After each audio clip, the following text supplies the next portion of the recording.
সবাই আশা করি ভালো আছেন। আমার দেশি মুরগির খামার আজকে 3টা মুরগি থেকে 3টা 4টা মুরগি থেকে আজকে অনেকগুলো মুরগি। দেখেন, দেশি মুরগি আসলে বেশি কিছু খাবার লাগে না, অল্প কিছু খাবার দিলে এগুলো মুরগি রেডি হয়ে যায়। তবে আপনারা ঘরে বসে না থেকে কম বেশি দেশি মুরগি চাষ করবেন, তাহলে মাংসের চাহিদা পাশাপাশি ডিম পাবেন, আর্থিকভাবে লাভবান হবেন।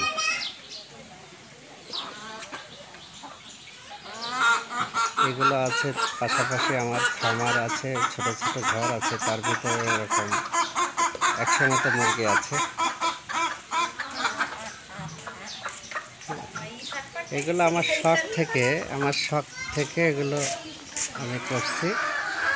তো দেখেন, ভালো থাকবেন, বেশি বেশি ভিডিও আপলোড করার উৎসাহিত করবেন, লাইক কমেন্ট দিয়ে সাবস্ক্রাইব করবেন।